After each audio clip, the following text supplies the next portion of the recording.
6178. That's 956-655-6178. We will continue to be your trusted source for all of your roofing and waterproofing needs. Call us today. Broadcasting from the Valley's commercial and fleet headquarters studio at PayneAutoGroup.com. You're listening to News Talk 710 KURV. From the Radio United Broadcast Center, this is the Sergio Show. Talking about the news headlines and topics that affect you. And now, the Sergio Show with Sergio Sanchez. Happy Thursday. Happy Thursday. The Sergio Show on News Talk 710 KURV. We are coming at you today from the South Padre Island Convention Center.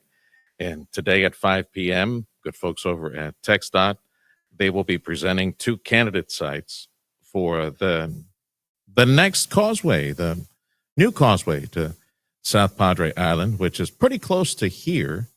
I was told that the first candidate site about a mile and a half north, the other one about 3 miles north. I just finished a conversation here at the convention center. I hope to share that audio with you later in the program. Mayor Patrick McNulty stopped by to say hello. Thank you, Mayor, if you're tuning in. Appreciate you joining us today. There are two developments on this northern portion of the island.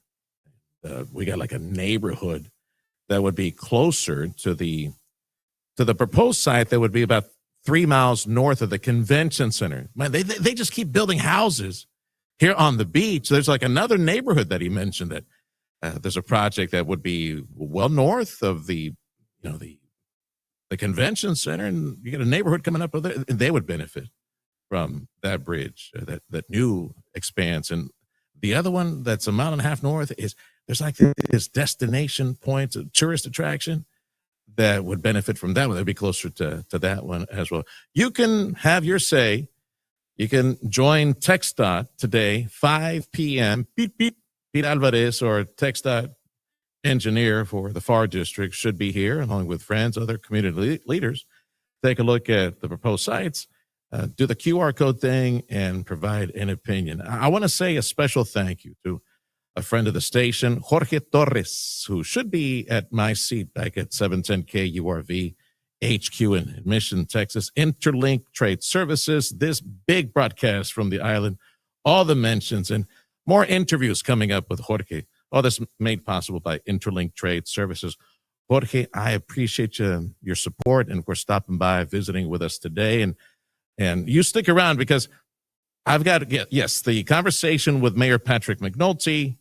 Yes, an explanation from Pete Alvarez from TxDOT, conversation with him, and so much more coming up on the Sergio Show from South Padre Island, the Convention Center. So let me visit with my friend Jorge Torres, Interlink Trade Services. And one thing I'm very appreciative of is his deep, vast knowledge on trade, customs issues, taxation, tariffs. And man, we're keeping an eye on this.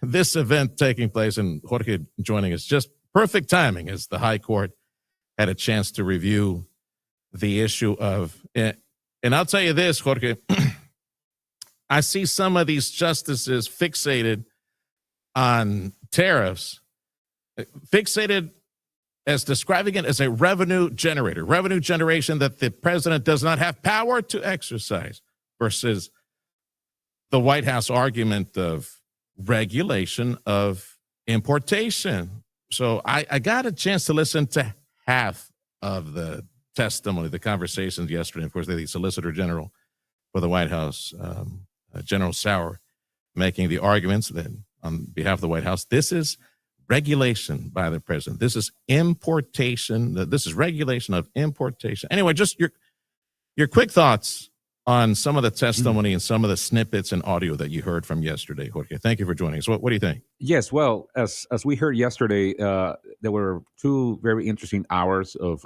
arguments by both sides. And obviously, the big question is, does the president under AIPA has the authorization to impose tariffs on imports based on AIPA?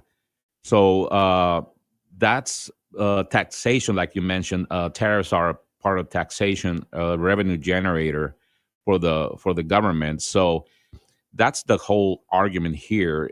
Is this AIPA giving the power to the president to impose those tariffs?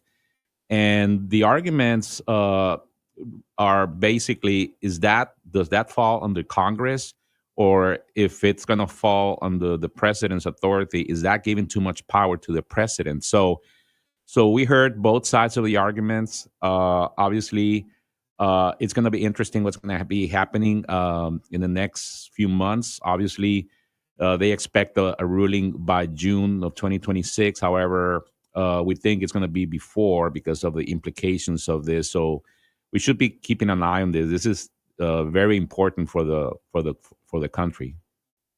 Yeah, International Emergency Economic Powers Act, the much mentioned IEPA. That's what it is. With the argument from the White House, well, you can go all the way back to George Washington and Congress. Yeah, Congress, they set these duties, these tariffs. They are the ones who tax. After all, they control the purse. But hey, George Washington, under the initial Congress, man, Congress let him loose. You go negotiate, you go set the trading standards and numbers with the Native Americans, or the Indians back there.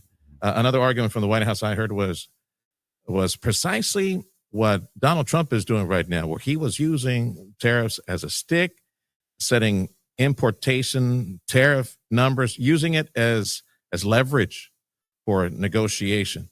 Another argument from the White House is this is an emergency, and you've heard President Trump say, look, China and Mexico and Canada and you name it, maybe a host of other countries, chemicals for fentanyl, all these drugs that are killing tens of thousands of Americans, that's an emergency.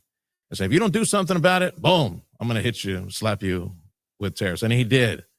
So all those are the arguments by folks. I did hear Justice Amy Coney Barrett somewhat sympathetic to what the Solicitor General was saying yesterday. Well, you've got an opportunity to maybe exercise other verbiage like licenses and other things like that would prop up your argument of regulating importation, which that is the thesis, by the way. So regulation of importation, it's common sense.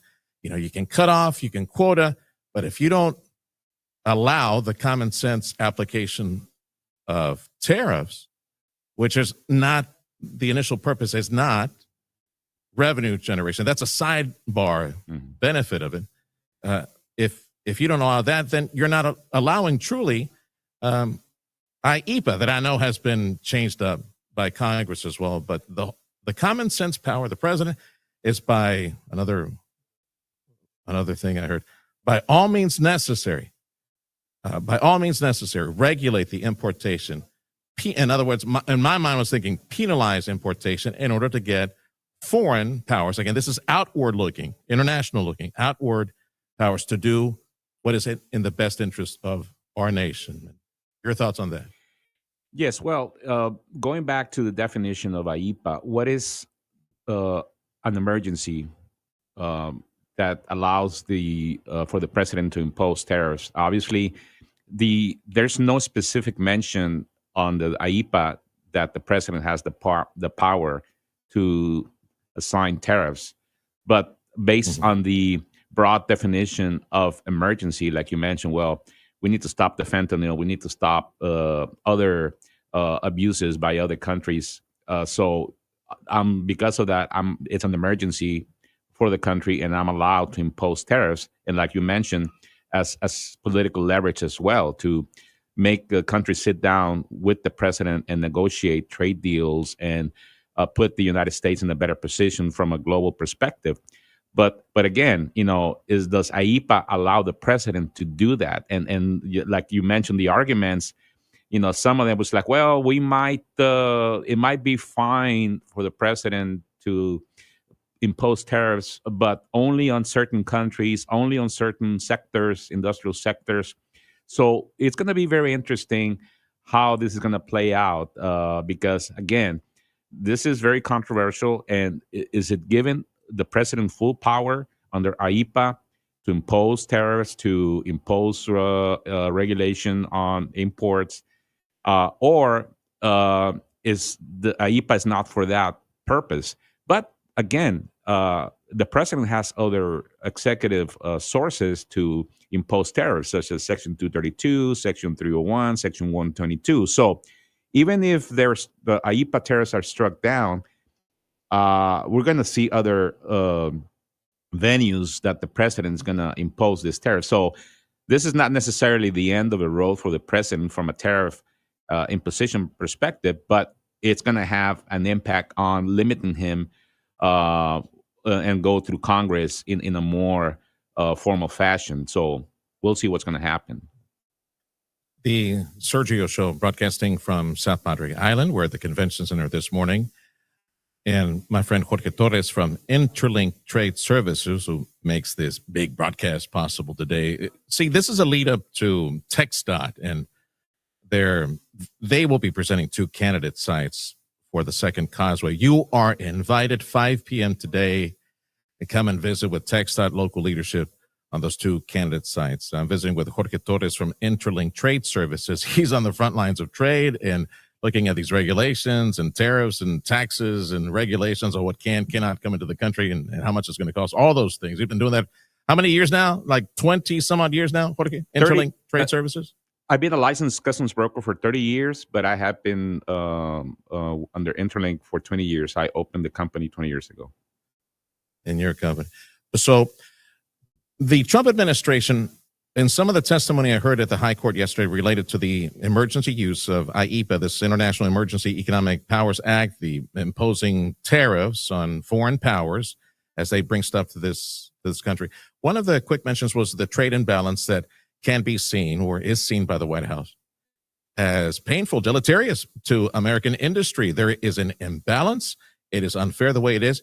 And I was thinking, Jorge, as I heard that quick mention of the argument, I'm thinking, look, not being an attorney, I'm sitting in the stands with you like a spectator watching baseball.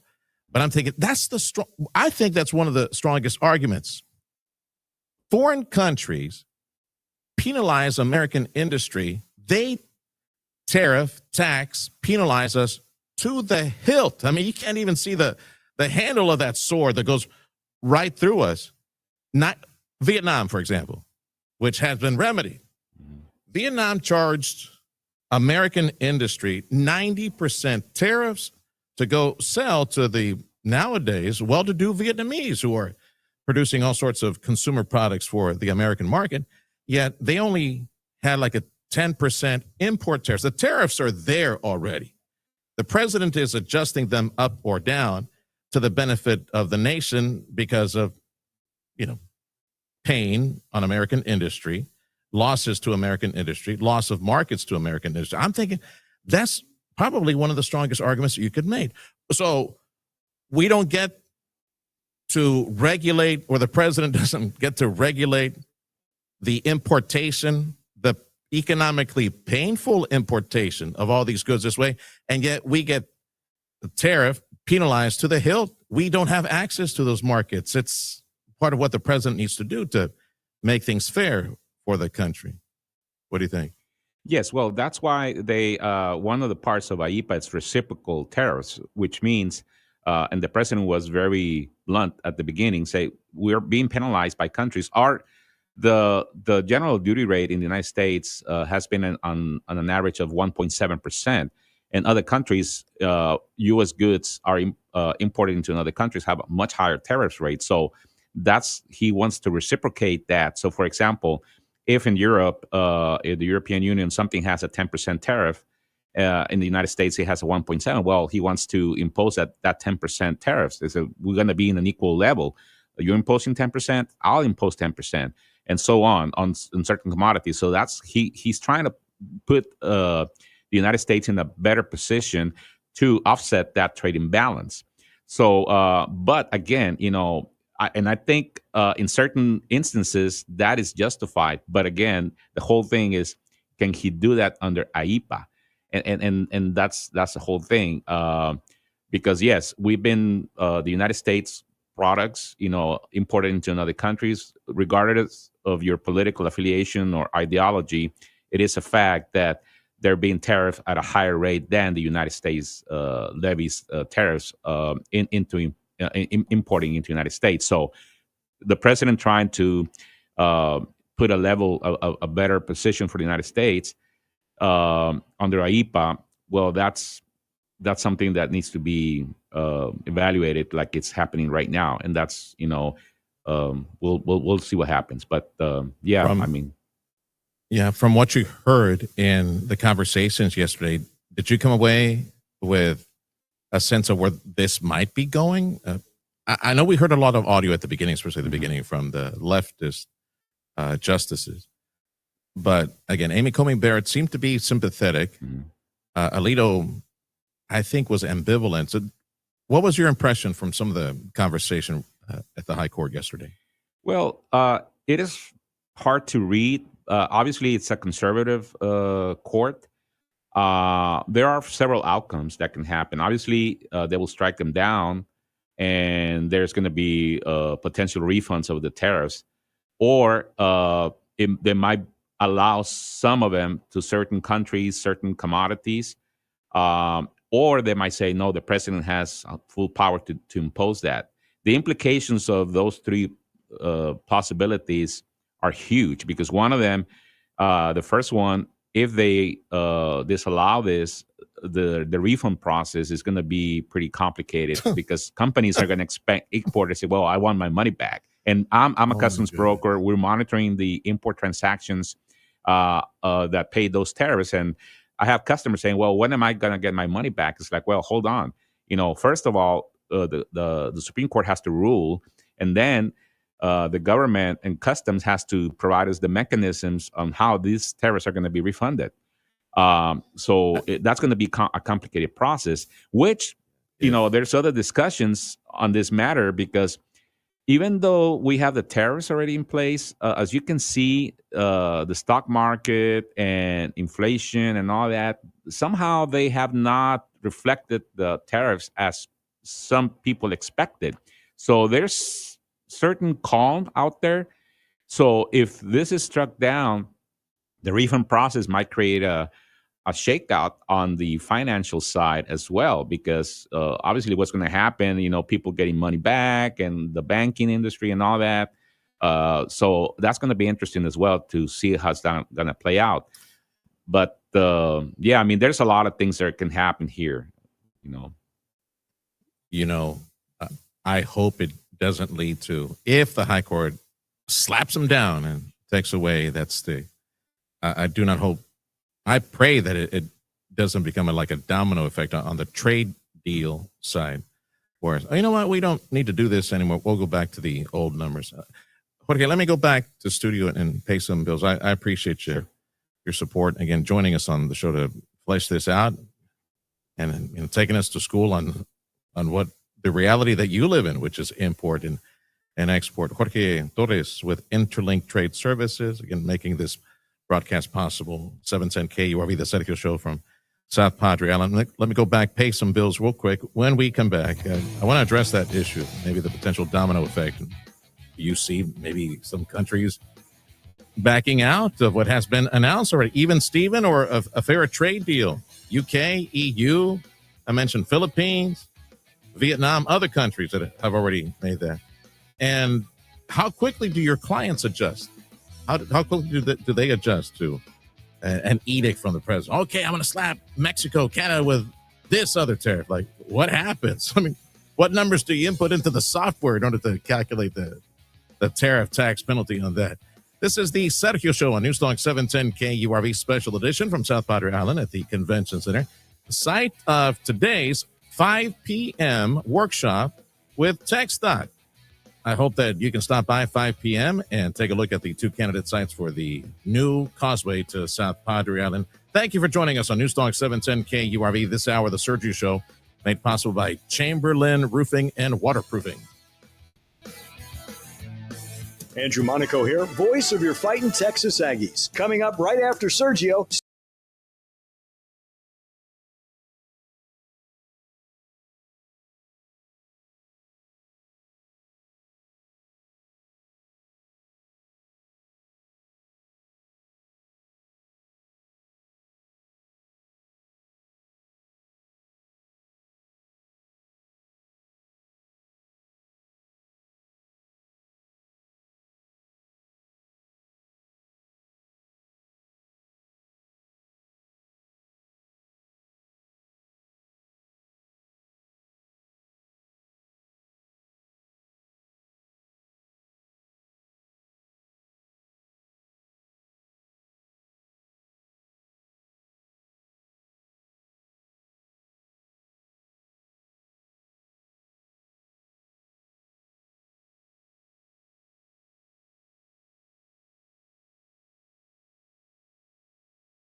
Time is 9:27, the Sergio Show on News Talk 710 KURV. We're broadcasting from South Padre Island, or Convention Center, which is due for an upgrade, by the way. I'll share with you a conversation I had with our mayor here at South Padre Island in just a little bit. We'll continue our conversation related to trade and tariffs and import-export. The expert and a friend of our station, we're so blessed to be able to speak with him, Jorge Torres, Interlink Trade Services. Tell folks real quick, Jorge, how quick do your clients adjust to?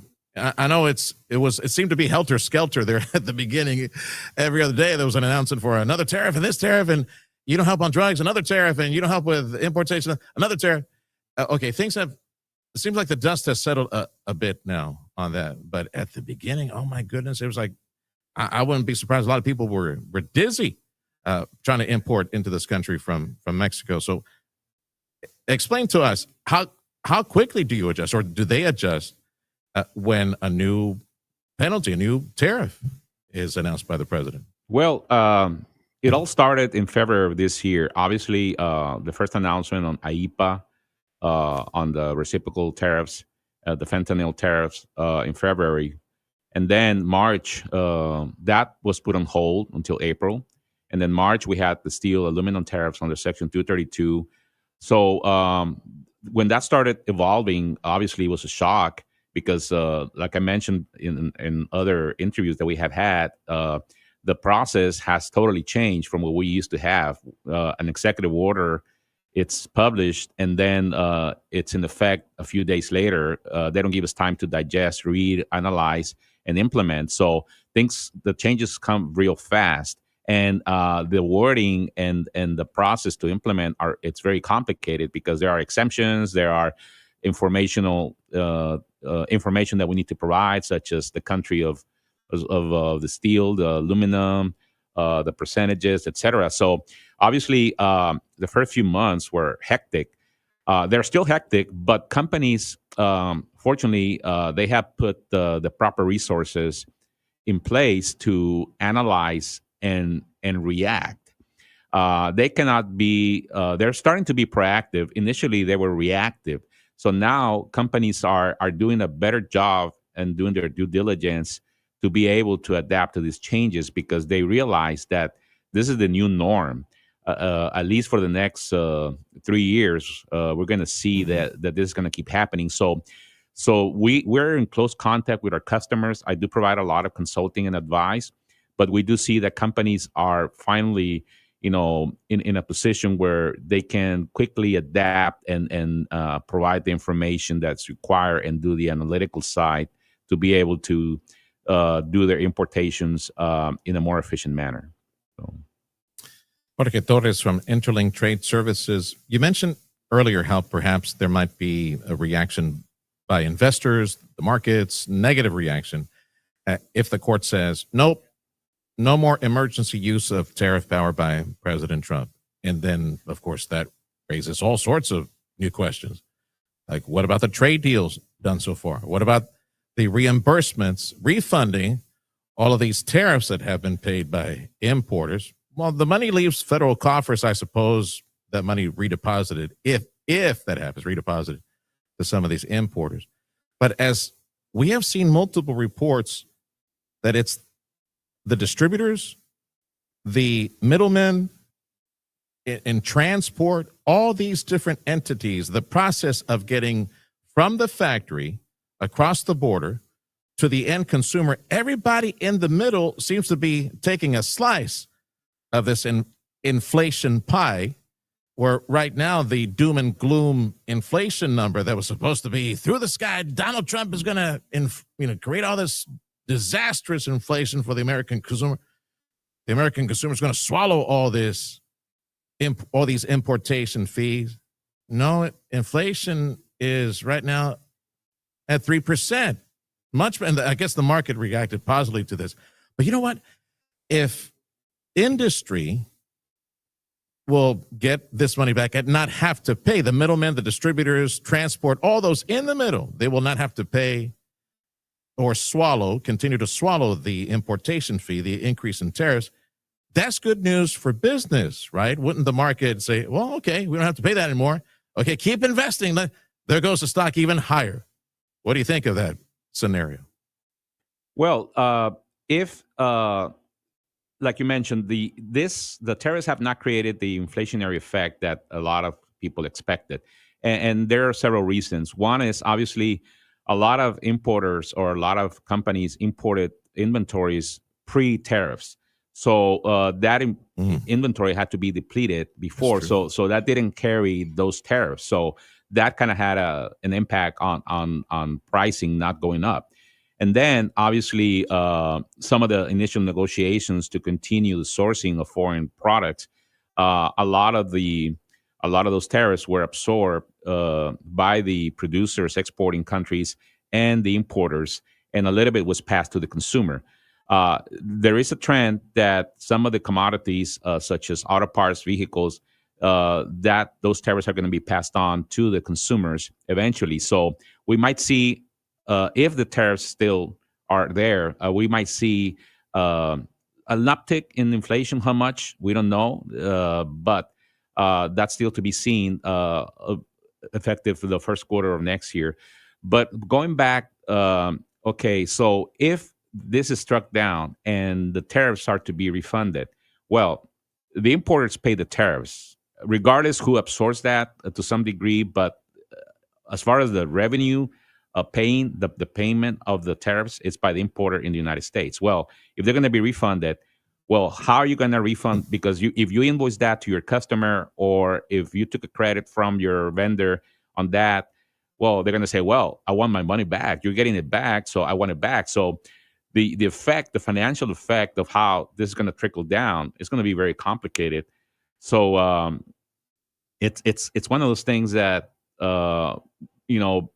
it's going to create some complexities in the financial process of getting the refunds and absorbing it and distributions, and it's going to be interesting. You want to start an office pool? We'll start putting money in a little jar to see where the court is going to go on this. Either slap it down, or I don't know, redefine, reinforce, and give more power to the presidency when it comes to messing with these these numbers. You want to start a pool? Yeah, put some money in there. Yeah, well, there's something very interesting that is happening. Okay. There are financial companies that are offering to buy the rights to get the refunds, paying pennies on the dollar. For example, they're buying the rights from importers. Say, well, I'll pay you 20 cents on the dollar if you give me the rights to get the refund. So maybe they know something that we don't know, but there are companies that are cash strained. The cash flow impact on the tariffs on some importers has been pretty drastic. And some of them are considering selling the rights to get the refunds and get pennies on the dollar. So that's something very interesting. Yeah. And I remember you mentioning that at a lunch about a month ago. That's a lifeline, right? From some cash-strapped importers who are looking desperate, right? Desperate, looking for cash. Whatever they paid, they might be able to, like you said, maybe get 20 cents on the dollar. Like, now get some cash to continue operations. I hope that's not the majority of people that you're working with. How many would you say? Like, is that like 10%, 5% of companies that you anecdotally that you work with that might be in a situation like that? I'll take the cash now.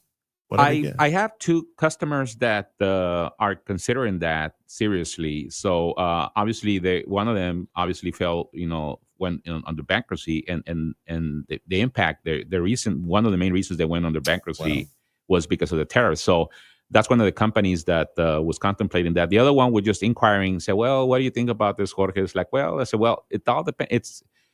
It all depends how, on how constrained you are. I mean, it's your decision, but not that many companies have contemplated that, at least from my experience. Okay. All right. And you would know, because that's all you do day to day to pay the bills. Sidebar mention of what you were saying of the rush to import before some of these deadlines kicked in. a report, I think 2 weeks ago. Port of LA, with the big cargo container, the ships, the cargo containers, they had, I think it was either the best month or the best quarter ever at the Port of LA, as ships are bringing in boxes and boxes and boxes of stuff, retail stuff, to bring it in before the deadline. That they were rushing it in as a result of trying to try to beat the deadlines on that. Jorge Torres, Interlink Trade Services. Brother, can you stick around next hour a little bit? Yes.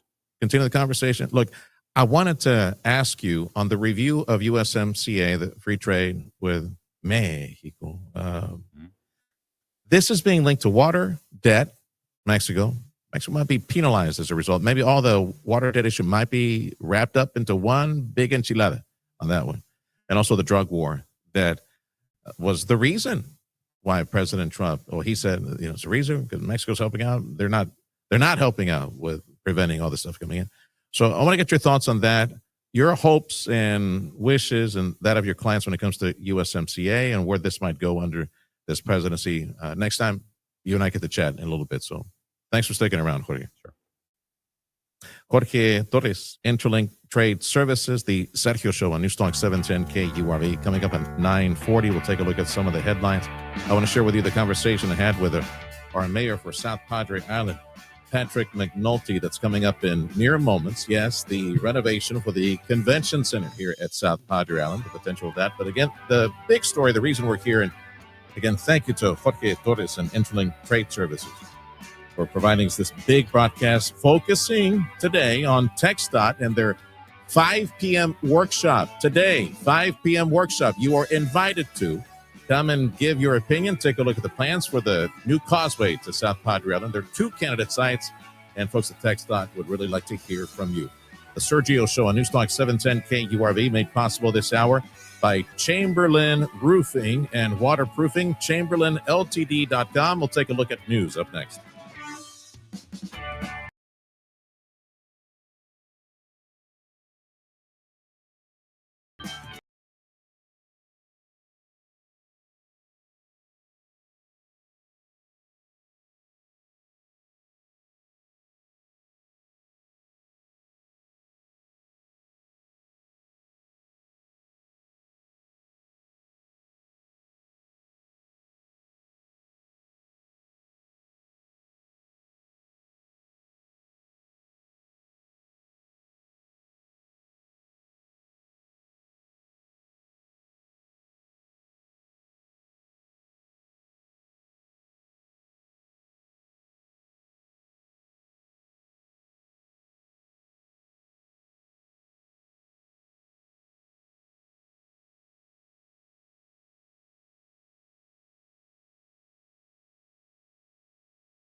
Time in the House will cover 39 years. President Trump called it a great thing for America, adding she was evil, corrupt, and was rapidly losing control of her party, saying he's very honored she impeached him twice and failed miserably twice. President Trump's trade rep Jameson Gordon telling Fox Business they're ready if the U.S. Supreme Court rules against the use of tariffs. We'll have to figure out, probably with the court, what kind of a schedule might look like and what the rights are of these parties and what rights the government has to that money. And the High Court is fast-tracking a decision. America's listening to Fox News.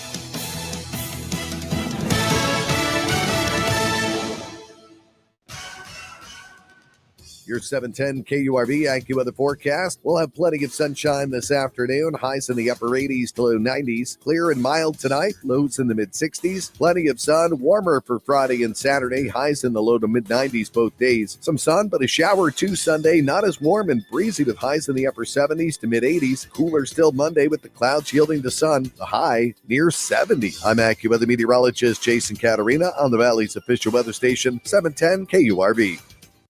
Broadcasting from the Valley's commercial and fleet headquarters studio at PayneAutoGroup.com. You're listening to News Talk 710 KURV. The Sergio Show with Sergio Sanchez.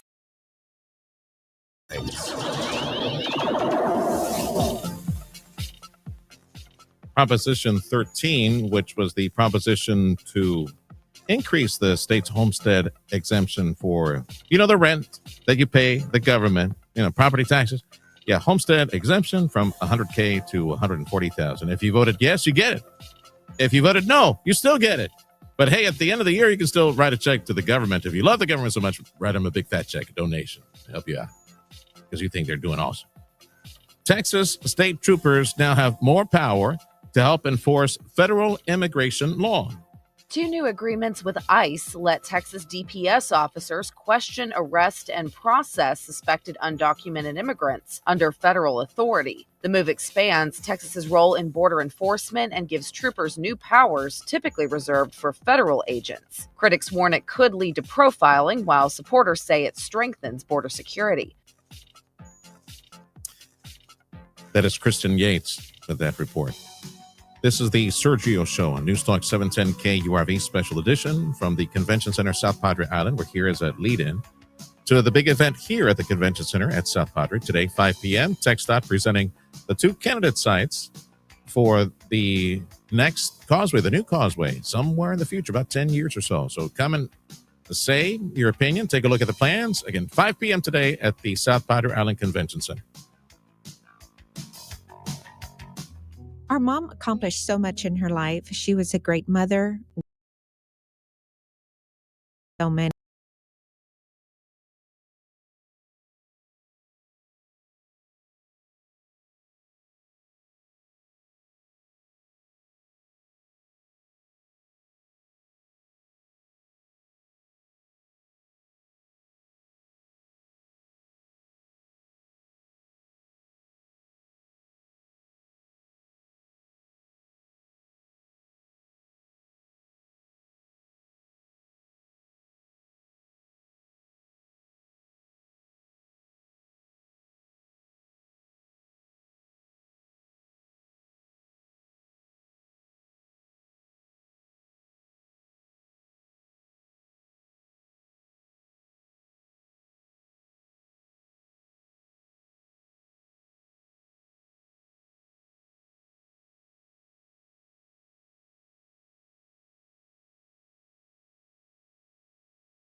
took a pretty good hit in July and August, just due to various weather issues, and we were able to rebound and come close to fiscal year 2022 numbers and beat fiscal year 2021 numbers. Okay, so is that again closer to the high water mark, like 2019 or 18? How does that compare to those big numbers?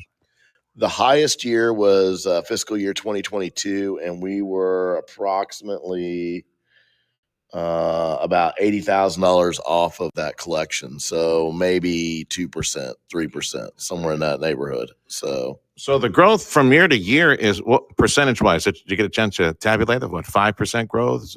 About 3 to 5% growth. Yep. Ahead of inflation. And that's the hotel tax, right? The hot tax. That's correct. Retail numbers. How do we do? Retail numbers, we ended up 4.9% higher for the year. They kind of alternate. There's 1 month behind on it. So our last month reporting for sales tax is August, where our last month reporting for hot is September. Okay. That's just due to state functions. And going into Christmas, which is usually a slower time of the year for us at the island, but I know hotels try to promote, hey, come stay with us on Christmas. You'll get dinner and get lunch and things like that. You've got the Sandcastle Days, I'm guessing, around the corner. What's on the calendar for the next several months going into like spring break, March next year?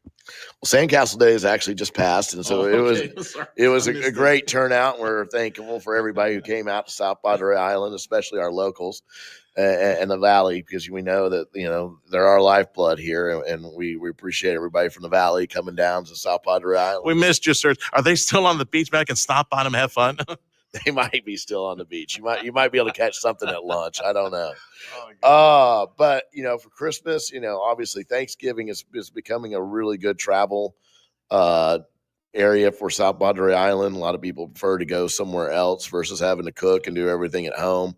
And so we're excited to turn into Thanksgiving, and then Christmas. We've got, I think on December 5th, that Thursday or 4th, we've got our Christmas tree lighting. That Friday, we'll have our Christmas parade. Please come down to South Padre Island and check out our Christmas parade. We have some various days where Santa's going to be here, so bring your kids to meet Santa and have coffee and cookies with him. Christmas is just a special time. We'll have New Year's fireworks like we always do. We do them a little bit earlier. We do them around 8:30 or so, 9 o'clock, because hey, we're a family-friendly destination. We want to get the kids in bed early. And then spring break, we're looking forward to another great spring break with some collegiate spring break mixed in with some family. And then, of course, we're finding our winter Texans are liking to stay longer. So we're happy to see that. Yeah, I'm thinking we're celebrating at 8:30 New Year's fireworks on the island. Well ahead of New York on Eastern time. We probably wind up somewhere in the Atlantic, like around Bermuda Island, where they celebrate the New Year. My guest is Patrick McNulty, our mayor for South Padre Island, and coming to you today from our convention center on South Padre. In previous interviews, you had mentioned to me the project of expansion for our convention center on the island, maybe capturing some sports tournament, things like that. So status report on the expansion, the vision, the potential that comes with the expansion of the convention center. Well, recently we hired the Broadus Group to kind of serve as an early project manager and possibly a project manager throughout the project if we end up being able to complete it. We have various options with various phases, and we are currently having Broadus Group reassess and make sure that our construction manager at risk has the correct numbers in place. And we're waiting to present to Cameron County to let them to have them tell us which way they want us to proceed. The building is in desperate need of a renovation. It's a 30-year-old building on South Padre Island that, as we all know, the salt air and everything else really takes a hit on it. And the staff here does a great job holding the pieces together so we can hold certain events. But, we've just outgrown event size. I was at the Texas Municipal League annual conference this last week, And I met several vendors who said, man, we loved coming down to South Padre Island, but your facility is just too small. And we really got to expand that exhibit hall. And we've noticed that, there's definitely a need for larger ballrooms on South Padre Island, because we have the max one, I think holds about 350 people. We need some more meeting space, et cetera. We've also entered into a memorandum of understanding with a landowner on the south end of the island that we might do some sort of convention center annex or node. One thing that's unique about South Padre Island compared to other places is we're long and narrow. Most places you can put something somewhere and then you can build around it. Well, we don't really have that. We're limited with a bay on one side, the beach on the other side, and so we just got this long strip of land that's maybe 3/4 of a mile wide.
Renewals and such. But no, I mean, I think that, Cameron County, they need to work on an arena project, and we by no parts want to have anything to do with an arena on South Padre Island. We're until we get that second access, which we'll talk about in a few minutes, we're kind of like the dead end and the worst place you can. Have you ever been to Talladega? That's like the worst place to put a racetrack where you're at the end of the road, and that's how everybody has to leave coming out through that. So, we're supportive of Cameron County and their growth and what they need, but we do need to bring some other conventions here, some larger conventions, because it'll help the airports out, it'll help the cities out, it'll, everybody's got to fly through Harlingen, McAllen, or Brownsville, and everybody spends money between here and there, and so we're excited to do that. Again, you're invited to attend at 5 p.m. today here at the South Padre Island Convention Center. TxDOT will be on campus, 5 p.m., a couple of hours plus, and you get a chance to see the two candidate sites for the second causeway to South Padre Island and provide an input, do the QR code, write up something, say your opinion on the two proposed sites. One, according to TxDOT, would be approximately a mile and a half north of the convention center where we're broadcasting, and the other one would be about 3 miles north of the convention center. Have you seen those two proposals? You have a favorite? Your thoughts on what TxDOT is saying? Yeah, I've actually seen both proposals. I was reviewing them last night. There's a great interactive website on TxDOT's page where you zoom in, zoom out. You can see where it's going to the where it's leaving the mainland. It's all in one location, and as you mentioned, yes, there's alternate one and alternate two. Alternate one is about 3 miles north, it appears, and that gets us closer to potential development named Playa del Rey that's up there. And then alternate two gets a little bit closer, and that'll get it closer to the Quiet Water Sports Wind Park that we've been working on for 7 years. So it'll increase access to that. Looks like they're wanting to increase the lanes from 2 to 4 lanes up and past the convention center.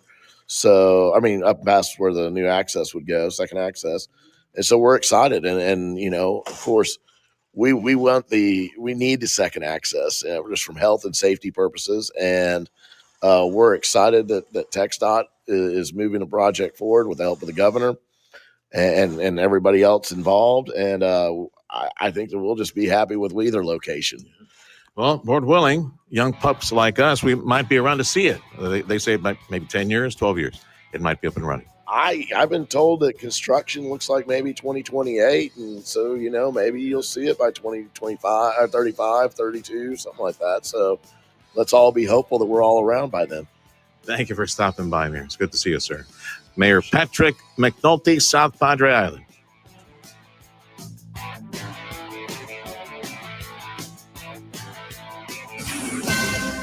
History's unfolding, and you're listening to it on News Talk 710 KURV, Edinburgh, McAllen, Harlingen, Brownsville. Time to retire. Gianna Gelosi, Fox News, former House Speaker Nancy Pelosi with a big announcement. I will not be seeking re-election to Congress. With a grateful heart, I look forward to my final year of service as your proud representative. Pelosi capping off a 4-decade political career, the first and only female Speaker of the House.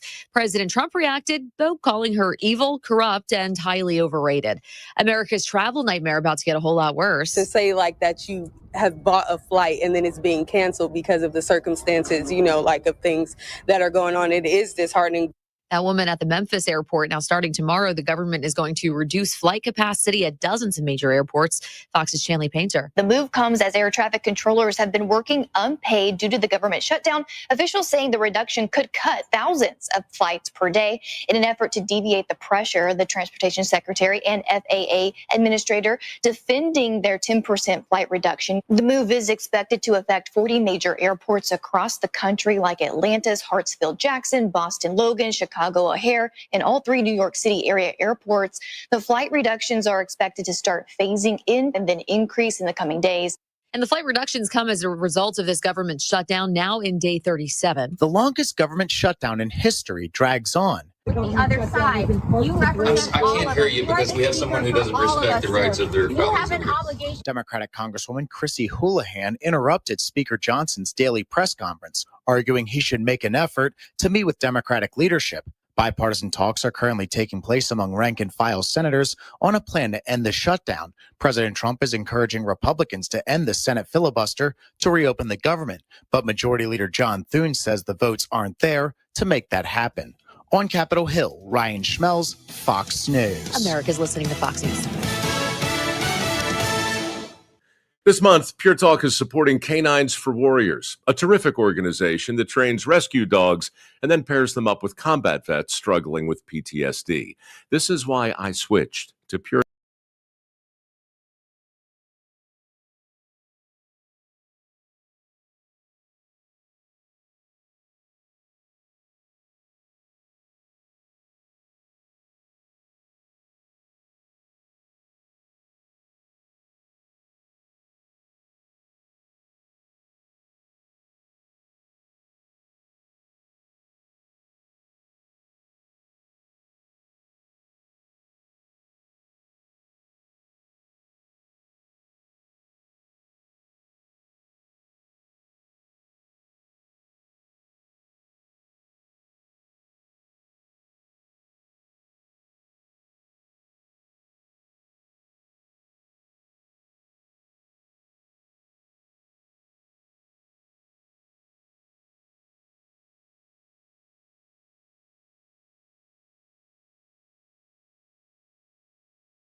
debris, which covers about a half a mile. Officials confirm at least 12 people are dead and over a dozen others remain missing.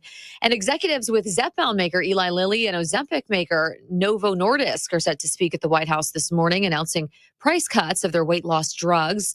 The cuts are expected to lower the cost of some of those drugs to less than $150 a month. I'm Tiara Gelosi. This is Fox News.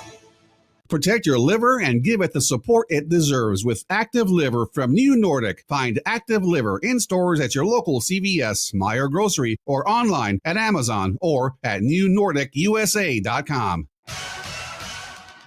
Your 710 KURV AccuWeather forecast. We'll have plenty of sunshine this afternoon. Highs in the upper 80s to low 90s. Clear and mild tonight. Lows in the mid 60s. Plenty of sun. Warmer for Friday and Saturday. Highs in the low to mid 90s both days. Some sun, but a shower or two Sunday. Not as warm and breezy with highs in the upper 70s to mid 80s. Cooler still Monday with the clouds yielding to sun. The high near 70. I'm AccuWeather meteorologist Jason Caterina on the Valley's official weather station, 710 KURV.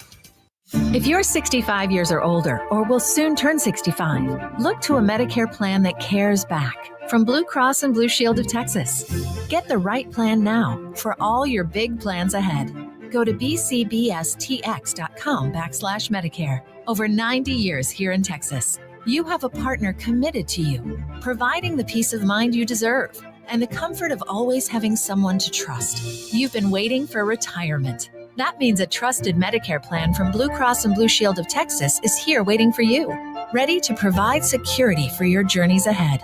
So if you're 65 years or older, new to Medicare, retiring, or have lost your health coverage, visit bcbstx.com/Medicare and get the guidance you need for your coverage options. Now is the time to go with experience, go with confidence, and go with the benefit of Blue. Through it all. An independent licensee of the Blue Cross and Blue Shield Association. Broadcasting from the Valley's commercial and fleet headquarters studio at PayneAutoGroup.com. You're listening to News Talk 710 KURV. From the Radio United Broadcast Center, this is the Sergio Show. Talking about the news headlines and topics that affect you. And now, the Sergio Show with Sergio Sanchez.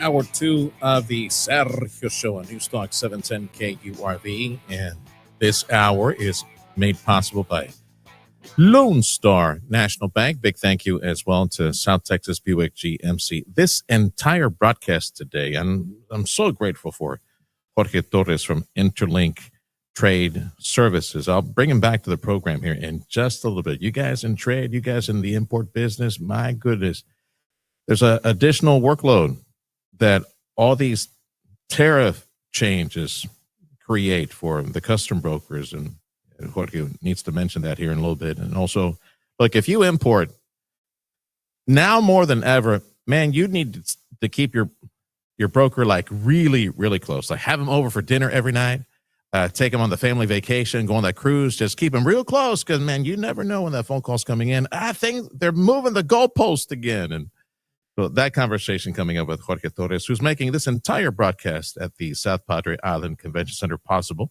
the Sergio Show on 710 KURV. The reason we're here making noise on behalf of TxDOT, it's because finally you get a chance, and I'm sure there will be other opportunities in the future, but you get a chance today at 5 p.m.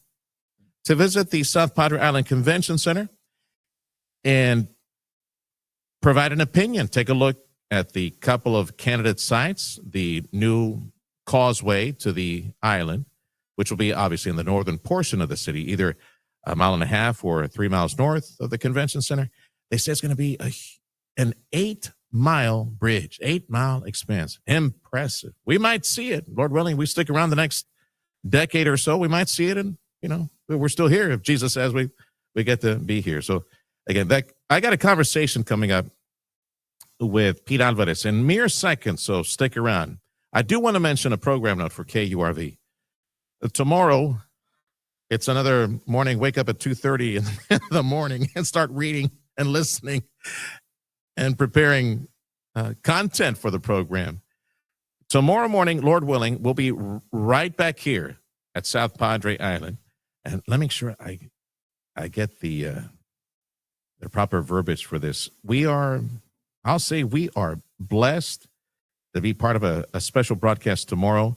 We will be joining folks who are on the front lines of answering the call for children who are the victims of abuse. It is the 22nd Forensic Seminar, Child Abuse Seminar, dealing with intervention, prevention, investigations of all this. We have experts in the field, doctors and academics and workers who will be teaching. The gist of it, they will be teaching a gathering of about 200 ministers, pastors, deacons, anybody at a church, faith ministry, Christian ministry around here, teaching them what to do. You get a child abuse victim, come through the doors of your church. You get a domestic violence victim, come through the doors of your church. You're not ready for it. I'd say 99.999% of churches, they are not ready for it. And I say that because there is a truckload, and there are several 18-wheeler loads full of churches and so-called ministries around here, and they don't know how to handle something like this. They get the choir ready, they get the sermon ready, but actual getting your hands dirty with things like this, abused children, victims of domestic violence coming through your door, what do? Well, tomorrow, that 22nd Forensic Seminar is for you on the island at Isla Grand Beach Resort. Lord willing, we'll be here doing the Sergio Show again and talking with some of these investigators and doctors and folks who are on the front line of dealing with very, very weighty issues. So we look forward to joining you again from South Padre tomorrow at that seminar. Meantime, let's go to the issue at hand for today. Had a conversation with TxDOT. Let me share with you a conversation with our engineer for our district in Far Texas, Pete Alvarez. Go ahead, Freddie. We invite you to today's 5 p.m. exhibit, the workshop public exhibit, public review of the two candidate sites for our second causeway to South Padre Island. And let's review some of this now again with Pete, as I lovingly refer to him, Pedro Pete Alvarez, our district engineer, TxDOT Far District. Okay, Pete, best you can. Let's, you tell us, take us to school on what we'll see at 5 p.m. at the gathering at the Convention Center at South Padre Island. So let's start with candidate site number one. What you got? Yeah, so we're looking at two opportunities, two candidate sites that we have identified. One of the preferred alternatives that we're looking at are the first one is 3 miles north of the South Padre Island Convention Center, if you will. Mm-hmm. And then the second one is about 1.7 miles north of there. These two alternatives were vetted out. There were a total of 46 alternatives that we have evaluated over the years. Environmental concerns, constraints, coordination with the various agencies, and we have narrowed it down to these two options and the no-build option. I think in general, the public is looking to have an alternative to the second as a second causeway to South Padre Island. You know, I forgot to ask you this the last time we spoke on the morning news. A ferry system, you know, like the one they use in Galveston. Ooh, wee, so fun. Let's get aboard the ferry back and forth.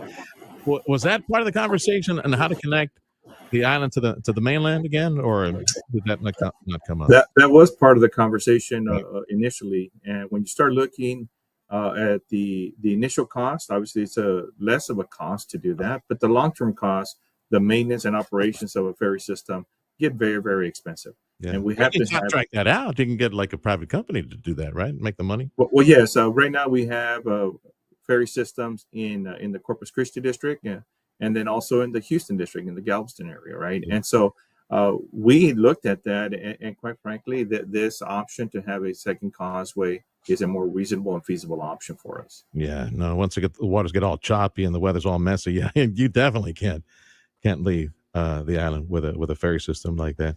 Pete Alvarez, our district engineer for TxDOT. Again, we invite you to the South Padre Island Convention Center, 5 p.m. for a couple of hours plus. You have a chance to see the two candidate sites for a second causeway to South Padre Island, this workshop public review. And how will folks get a chance to provide input? Do they write it down? Will there be one-on-one, or how's that happening today at 5? So they'll have comment cards there. People can go ahead and provide their comment right then and there. They can scan a QR code that will give us various options. They can call in and leave a voice message. They can send an email. There will be many opportunities to do that. Actually, this morning I checked our website to ensure that the online or the virtual option was available to the public, and it already is. Nice. If you go to www.texdot.gov and search South Padre Island Second Causeway, it'll take you to a link.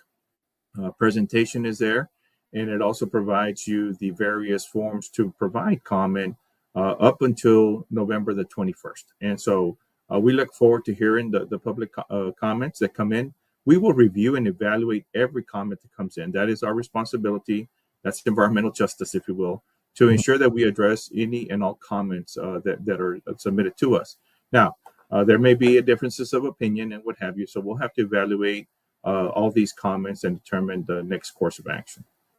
Pete Alvarez, our TxDOT engineer, area engineer. Again, 2 candidate sites for connecting the island to the mainland. Again, we're looking at the second bridge option. First one would be a little bit over 1.5 miles north of the convention center, which at the moment, the convention center where we're broadcasting today, the morning show, is pretty much the northern portion of the island. I know there's some other neighborhoods and subdivisions popping up, but that's pretty much the reach of our city of South. So the first candidate site, about 1.5 miles north. The other side, about 3 miles north of the convention center at South Padre. Can you describe the difference in length for those 2 candidate sites? Like one would be longer than the other, right? So the lengths are approximately the same. Okay. The tie down point in the main lane side is going to be the same point. There on the South Padre Island side, yes, it's about a 1.3 mile difference in those 2 alternatives. But as far as the length of the bridge, because of the angles that we're going to be taking, they're approximately about the same. 8-mile bridge, and then additional roadway on the main lane side, if you will, and on South Padre Island. Okay. And at some point in the middle, right, it would be at a high point to allow traffic and the waterway to go underneath the bridge, right? Just like Queen Isabella Memorial. Queen Isabella. That is exactly what correct. There will be a high point to enable the various ships and vessels, barges and such to traverse and go underneath the causeway. 10-4. The 46 alternative considerations. This goes back at least 10 years, right, Pete? I think we've been talking about this at least 10 years, and people suggesting all these different sites, right? Yeah, so back in 2012, we started having initial conversations about the second causeway. And so we took the information that was gathered about 10, 12 years ago, took that information into consideration as we continue to update the environmental documents, if you will, and the various studies that were conducted back then, and updated them to provide us the information. And that's how we arrived, if you will, at these 2 alternatives, plus a no build. If and when the site is, finally determined, how long will it take to build, and by when do you think that might be, and where do we get the money? We still need to allocate money for that. Yeah, so obviously funding is a major portion of this. Step number 1 is to complete the environmental process. The goal is to have our workshop here tomorrow, if you will. At the end of 2026, we anticipate having a public hearing to officially introduce, if you will, the project and complete the environmental process. Once that's done, it'll take a little bit more time. So in 2027, in either the spring, summer 2027, we'll have the approval. Once that's done, it's time to secure the funding, right? And the next steps is to develop the plans, the specs, the estimates, things of that nature, secure funding. Once that's done, we can then start looking to go into construction. I will share with you all the estimated cost to go to construction is somewhere between $700 million to $1 billion. That is obviously a very high price tag. When you look at 8 miles of bridge over the water, that's that it gets expensive.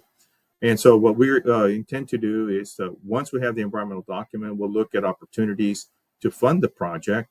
I anticipate the earliest we could possibly start is 2032 as far as the actual construction.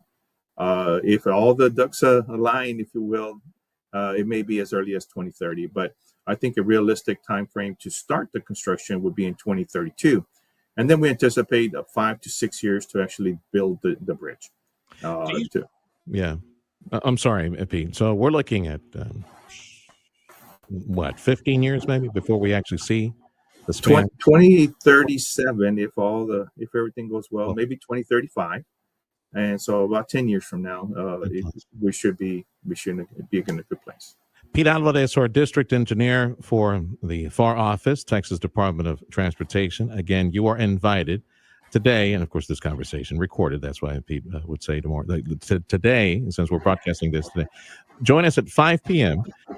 Join the Texas Department of Transportation, again, public review, and you have a chance to comment on the 2 proposed sites for the second span. It would be like an 8-mile span connecting the mainland to South Padre Island, somewhere north of the convention center.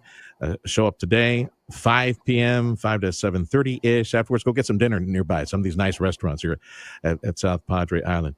And again, you have a chance to put your opinion in there. Is there any assessment that you and crew need to do of the soil sediment, the underpinnings, the where you need to dig into to put the support columns for this? Is there anything special that needs to happen, or you're confident that just because Queen Isabella is several miles away, you'll be fine where you are at the Laguna Madre?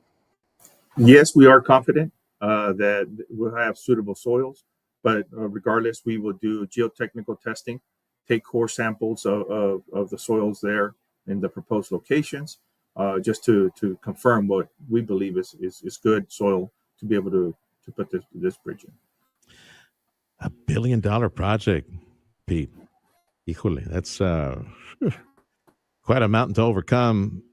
Somewhere in the next 2 or 3 legislative sessions, that's when the money would need to be allocated for this. And obviously, as far as the local metropolitan planning organization, they would need to catapult this project to the top priority for funding in order to get the money for something like this, or allocate the money that we do get for the region for something like this. But that's for a later day. That's for something down the road after everything.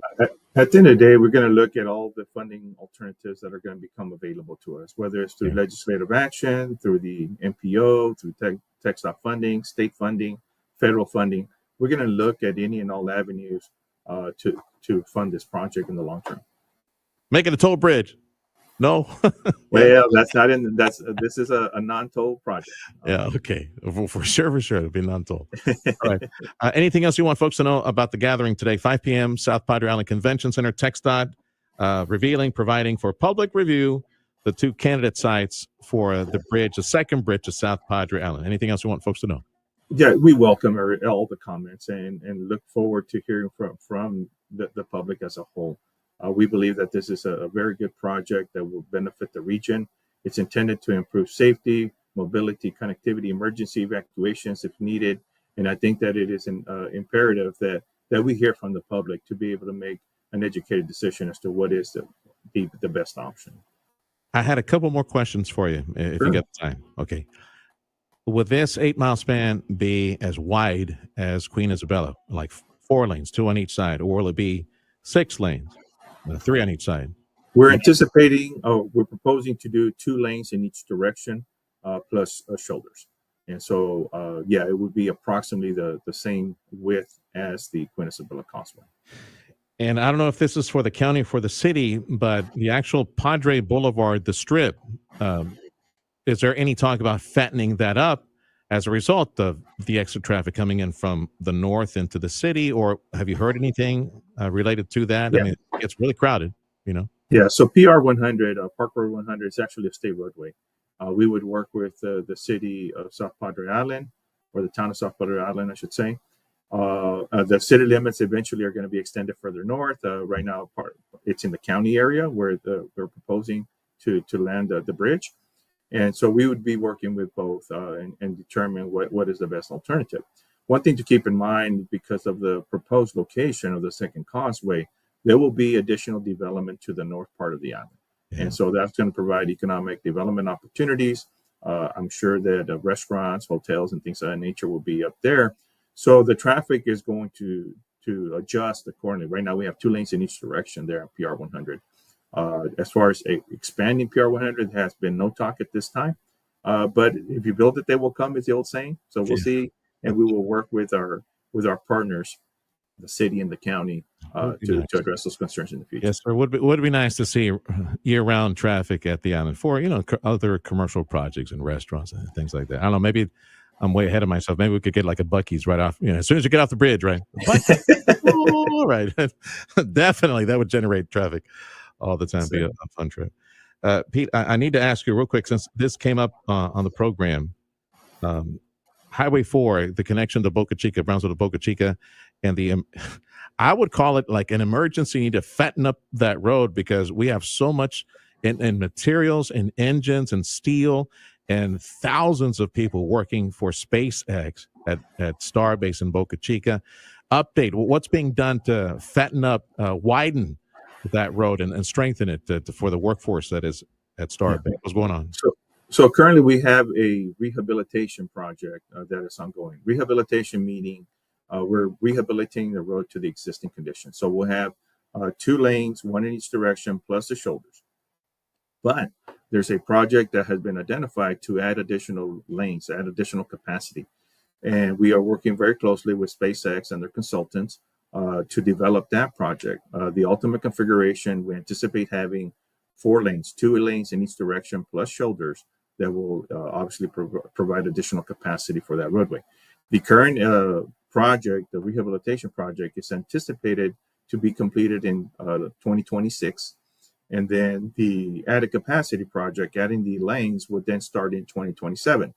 So people may ask, well, wait a minute, you're wasting taxpayers' money, or why are you doing this? Well, we're taking the future project into consideration on the current project. And what will happen is we're going to utilize all the materials, all the infrastructure that we laid down on the rehab job, and then basically expand it. So it's not going to go to waste. We are very much aware that taxpayers' money, and we have to be prudent in the way we utilize that funding. Yeah, I got so it. We're thinking ahead. It's not like we're just going to go one project and just scratch it, go to the next. No, we're working on these projects together. Yeah, it is. Just like overnight, flip of a switch, boom, thousands of jobs, and Starbase might be the base HQ for our very well-to-do neighbor, Elon Musk. Just curious, I got to ask you, dude, because I know people working for a living are thinking that right now.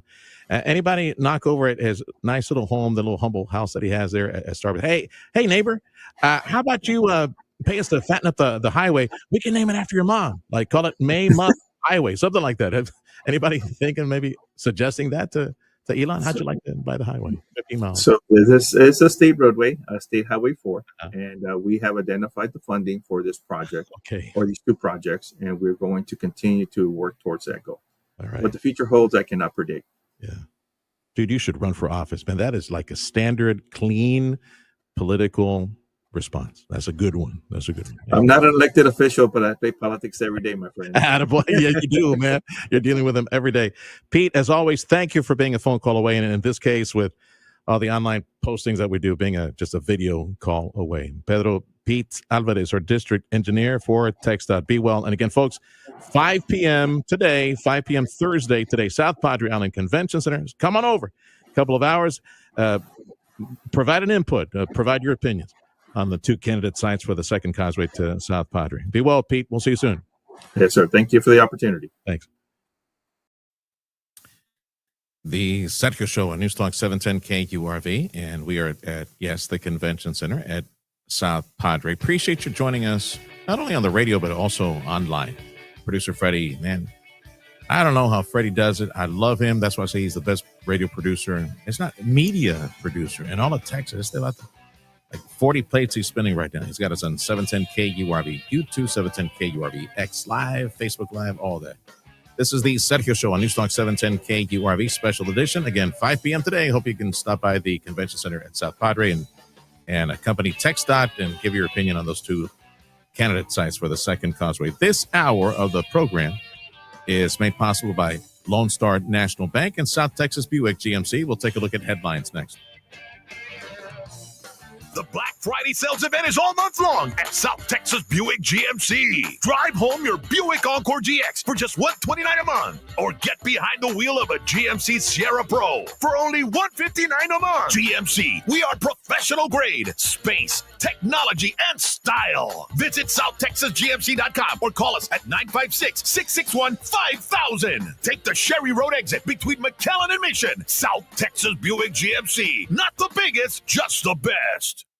Call the best in the business when it comes to commercial roofing systems. Why do I say best? Well, take a look at the 125 plus years of experience. Take a look at some of the whopper, amazing, huge projects, the footprints they have nationwide. It's Chamberlain Roofing and Waterproofing. Hey, it's in the name, waterproofing, precisely what you need for the commercial roofing systems that you have already. You probably have several buildings out there. Well, get them checked for free. That's how you start, with a handshake and a free inspection by expert eyes at Chamberlain Roofing Waterproofing. They know all the materials. They know what went into creating that roofing system of yours at your commercial strip or warehouse, whatever building that you have.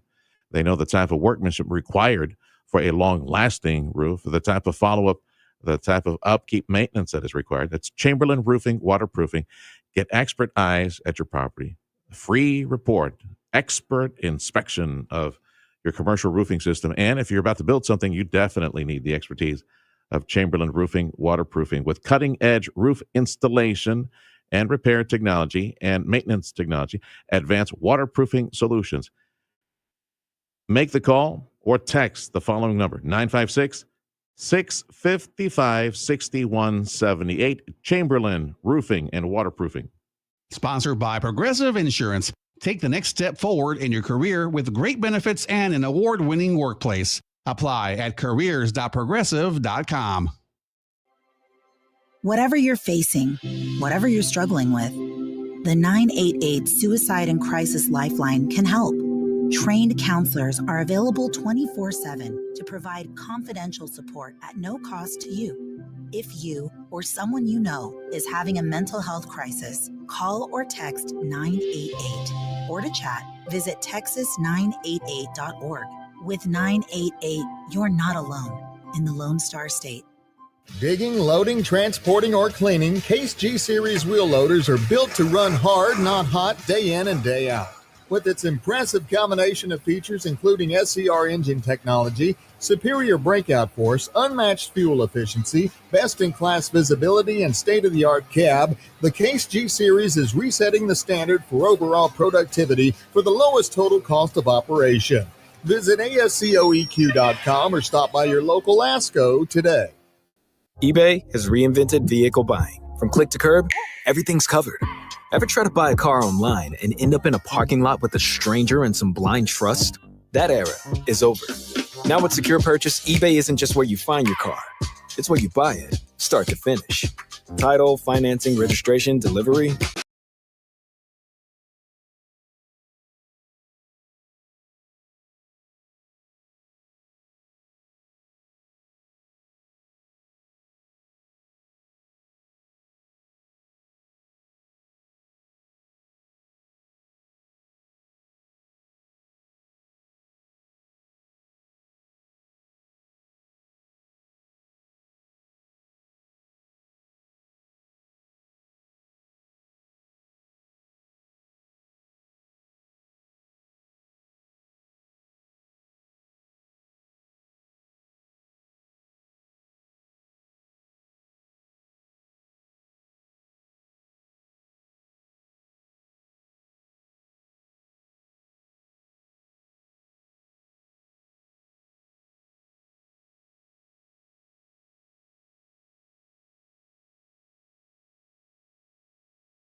KURV from the South Padre Island Convention Center. And this huge 2-hour broadcast is undertaking with our staff and online, all that stuff. Thank you to Jorge Torres at Interlink Trade Services, who's been real busy. Thanks to Donald Trump.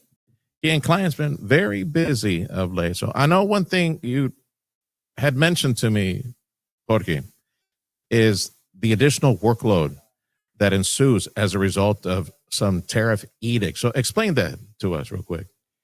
Yes, since the implementation of the tariffs, IEPA Section 232, Section 301, the additional workload to process an import transaction has increased dramatically. For example, under a regular import transaction, let's say in 2024, only 1 or 2 lines or tariff codes. I'm not going to get into the technical side, but it was a little bit simple, very routine type of work. Automation, was implemented to process shipments very smoothly. With the tariffs now, because of the complexity and the different information that we have to submit to customs, there are multiple lines that we have to add. They're called Chapter 99 provisions. And those lines are very specific to the commodity, the country, the tariff codes. So that creates additional data entry. Since we had automation, what we call EDI, electronic data interfaces with our customers, all the transactions went very smoothly. But with the new tariffs, the software was not updated to take those new tariff provisions. So we went back to manual mode, and having to go back to the customers, to the importers, and ask them for all this information that they didn't have to provide before created also the bottlenecks, because we had to put all those tariff provisions and add additional data entry, but we had to get it from the importers and the exporters. So that creates additional work, not only for the broker, but also for the exporters and importers. So that was part of the process, the learning curve, and the frustration at the beginning. It still is, but we're getting a little bit better to getting the data and automating some of the processes. However, it's very important for importers to work closely with their brokers to ensure that all the data is submitted correct and on a timely manner for shipments to be processed. Because a shipment, it used to take 4 to 5 minutes to process a shipment. Now it can take up to 2 hours to process a shipment if the information is not available and is not accurate. Log jam, right? At the import lots. Wait times increasing, I suspect, initially, big time, right? As a result of the edicts and everybody going to papelitos or notepads, right? To get everything done, write everything down versus just simply inputting. Are you back to almost normal where you're able to input data now that the dust has settled a bit, or are you still doing manual input and writing? We're still doing some manual input. However, our software, we use ABI software, obviously, to process transactions through U.S. Customs, through the ACE software. And those have been upgraded. Also, our customers are taking more of a lead in working with their software, their ERPs or their Annex 24 software, to be able to adapt and take those additional tariff provisions and information that is required. So we're getting back to some automation.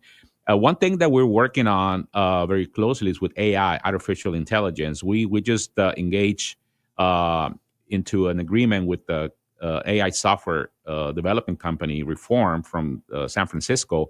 And we're in a pilot program right now to implement AI, which basically what it will do, it's take documents, PDF, Excel, Word, pictures, and identify the necessary data elements that we need, such as importer, exporter, values, weights, country of origin, tariff codes, and take that information and transfer to the software that we use to process the transaction. So that's going to alleviate these additional data entry that we have to do. So we're having to mix, some manual work and some automation, but also implementing AI as well.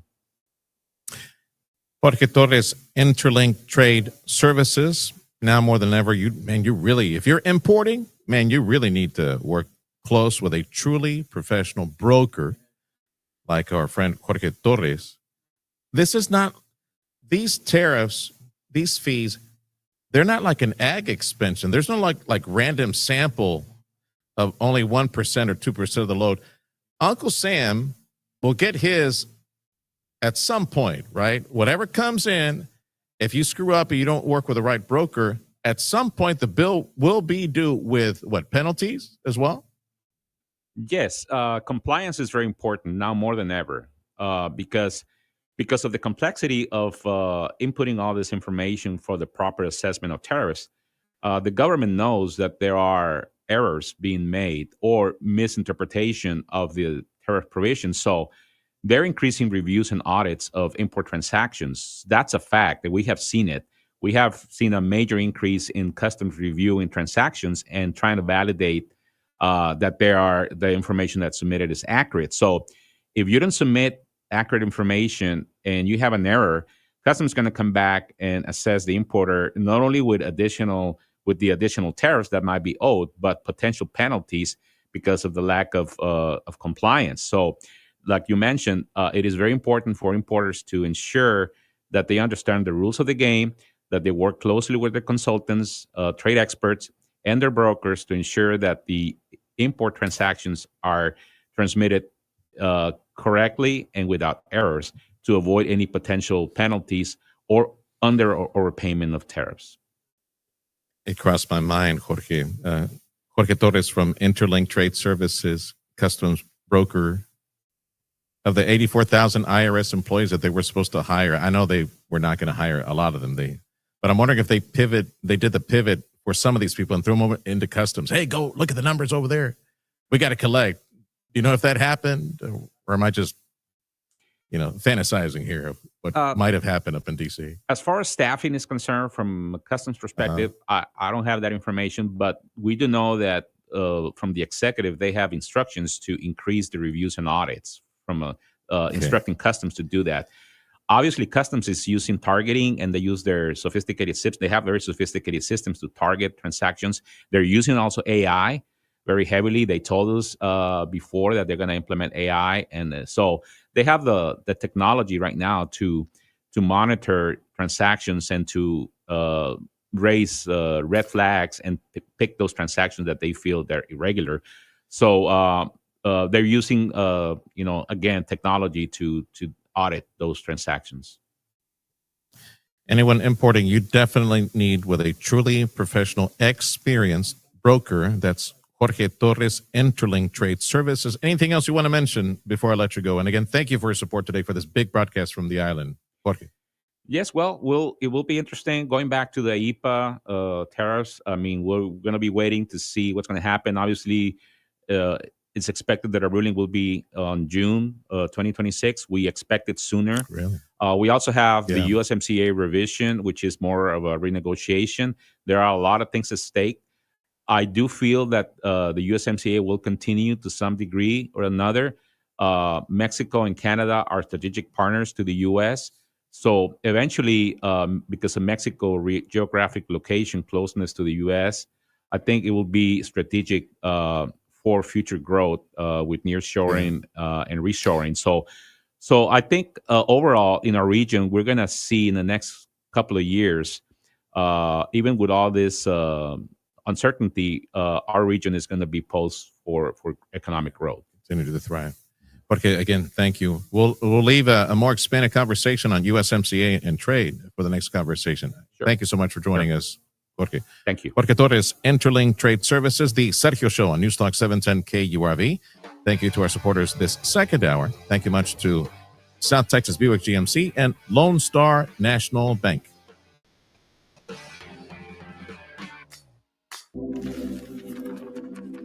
Hi there, my name is Tony Bolstead. My wife and I, Carol, own Sand Monsters. We'd like you to come on out and have fun. We've got a half-mile long track out here. It runs across about 3.5 acres. Have adult cars and kid cars, getting laps in, learning how to drive on the sand. And we also lease space to Redline Helicopters is one of our tenants here, and they've got a pad and they do helicopter tours. Lone Star National Bank and the team there really helped us get this thing put together, answered all our questions, huge help. I am Stephanie Harrison. I am the second generation owner of Sisters Interiors on South Padre Island. We had always dreamed of owning our own land and owning our own building, using our design team to create what you see here today. That's how we got involved with Lone Star National Bank. We partnered with them and they helped us, create the dream. Audio streaming on KURV.com. Powered by South Texas Buick GMC, McAllen Mission.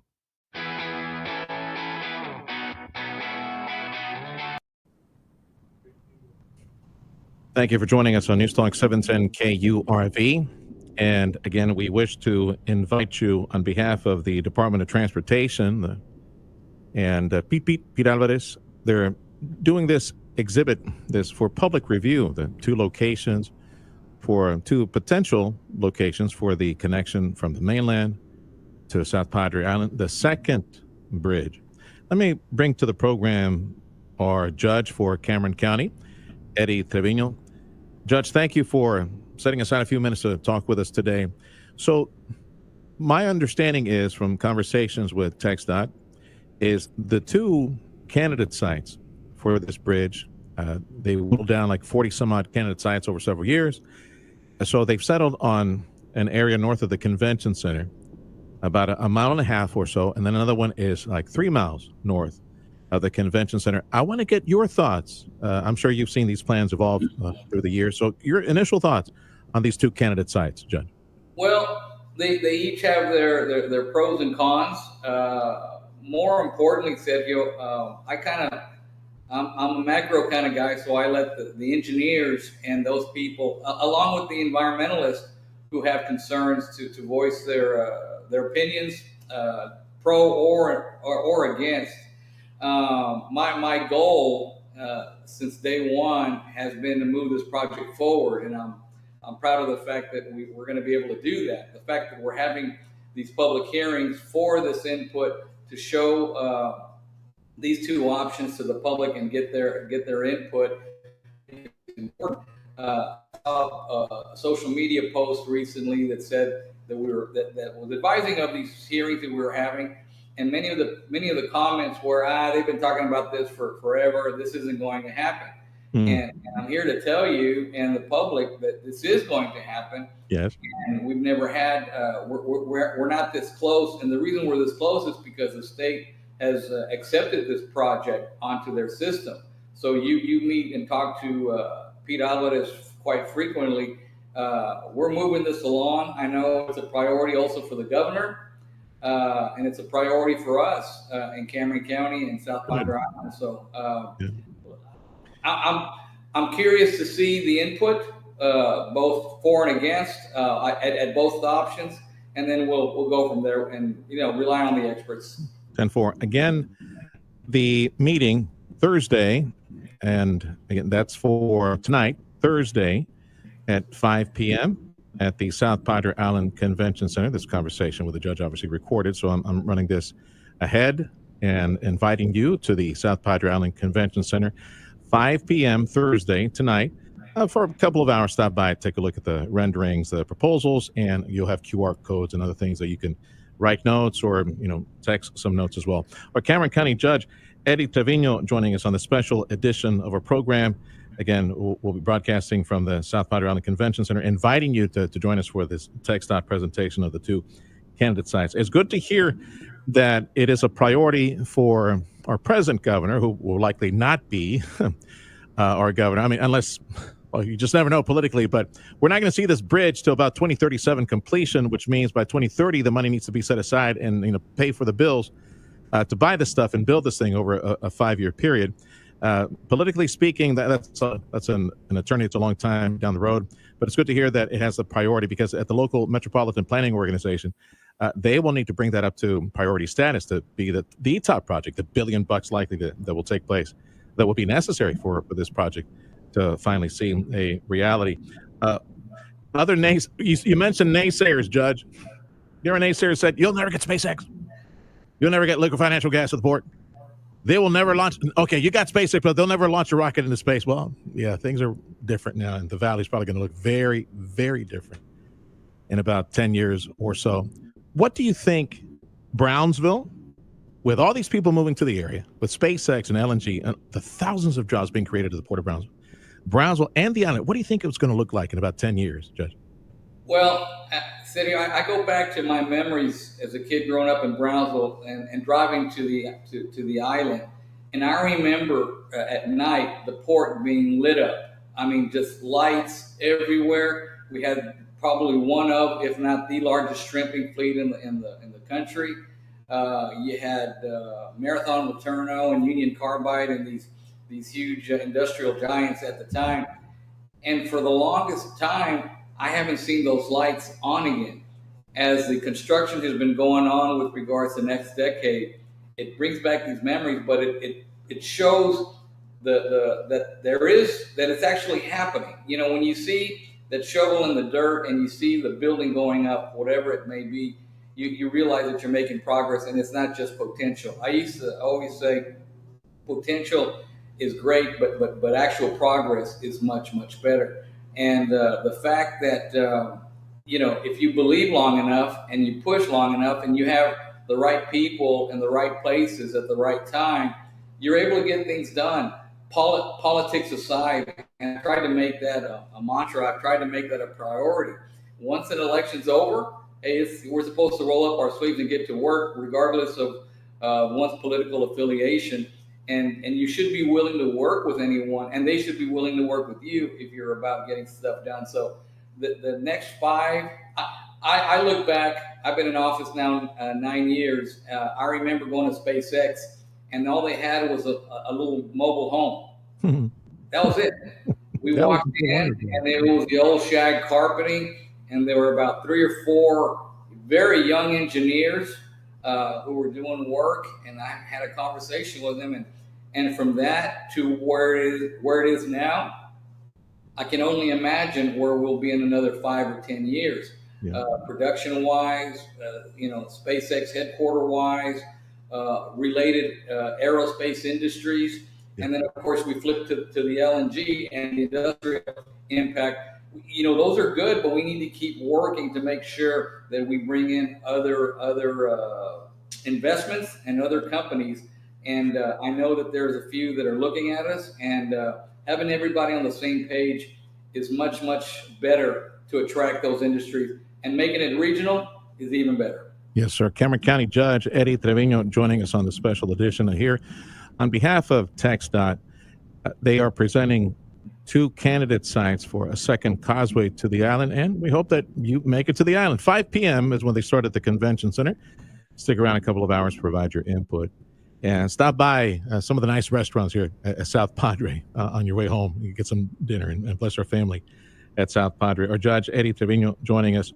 2 resources that we urgently need to find solutions for: water and power generation. I'm thinking with the 40-some-odd-thousand acres available for development at the port, the Rio Grande Valley Port of Brownsville, and other land at the coast for the county, whether it is a new power generation station, revisit that, because Lord knows we're going to have the customers for that, and just with the rooftops that are building for all the jobs at the port, but for industry, for the very power-hungry, high-tech industry, and also water, maybe a massive desal project. I don't know, take the water from the Gulf and see if we can find something like that. Your quick thoughts on that, because those are 2 resources that it would be nice if we could ramp up so that we can host all that industry. I feel we're kind of getting behind the curve, with regards to those 2 issues. I wish that energy plant had been developed, constructed, and in operation. I think Brownsville, Cameron County, and the Valley would be in an even much more advantageous position. But that's not to say that there aren't other options available. In addition to the water issue, people seem to forget when they're able to turn the faucet on and take a shower and wash their hands, everything's okay, and wash the dishes. But then we're in a situation the population is expected to double over the next 20 to 30 years. The investment has to be made. I remember when I was mayor 20 years ago, we were talking about desal. Now we can't do it; it's too expensive. Well, it was expensive then. Guess what? It's even more expensive now, and chances are, going out on a limb, that it's going to be more expensive tomorrow. So we've talked to several different entities and groups that are looking at those two specific issues. And if we want to continue to be part of the development, the industrial development going forward, from a technological standpoint, AI, data, all of these things require huge amounts of energy and obviously water. So we have to address it. We have to address these, and investments are going to have to be made. And more than likely, public-private partnerships are going to be able to drive this and get us to where we want. I'm glad that the referendum passed yesterday on the statewide water issue. So that's very integral to us to obviously having the state have more money for these water and drainage-related projects. $20 billion over 20 years is a drop in the bucket, but it's a good start for an issue that definitely needs to be resolved. And I'll put a bug in your ear, Judge. Rare earth materials refining. Somebody up the Gulf Coast is going to be capitalizing. It's some foreign firm, Rare Earth Material Refining. We got the land for something like that. And, of course, with computer chips and supercomputers and all the stuff that's going to require all this and batteries, there might be something there for us to explore in Cameron County and Brownsville. Eddie Trevino, our judge for Cameron County. I know a few days back you presented the economic impact for SpaceX, and I want to give you a couple of minutes to share that with the audience. Go ahead, sir. Well, the latest report we have from them is that their gross economic output resulted in a positive increase of over $13 billion. More than 24,000 local jobs are being supported buying through SpaceX. Indirect taxes of over $300 million. Local suppliers numbering 350, and that's valley-wide, and including outside of the valley, and the supply chain over 147 million. This is before the anticipated growth in the next year of another 2,000 to 4,000 more jobs as they continue to move their headquarters from California to Starbase. So the future looks bright, but we have got a lot of work still to do from an infrastructure standpoint, housing, infrastructure, water, energy, all the items that you always seem to be ahead of as far as your questions and inquiries go, Sergio. So thank you for giving us the opportunity to speak. Yes, sir. And for being such a good proponent for the Valley. No, and I think, we can make the argument to the governor, call everybody back to Austin. We need to, at emergency speed, need to address the issues, get some real deal solutions in the books for water and for power, like now. Let me share a headline that was U.S. Tech. See, California, the once dominant tech industry, they have lost their edge completely because of regulation, taxation, how expensive the market is. Well, too bad, so sad. They're all coming to Texas and Florida. This report had made mention how all the workforce is coming this way. Big tech is coming this way. And we need to be ready yesterday in order to receive all this industry. Judge, thank you for your time and for being a phone call away, always, in this case, a video call away for all the social media stuff that we got to do. And we look forward to seeing you again very soon. And we'll bring you back to get another report here within the next month or so. Thanks, Judge. Thanks for the opportunity, Sergio. Good to see you. All right, Cameron County Judge Eddie Trevino.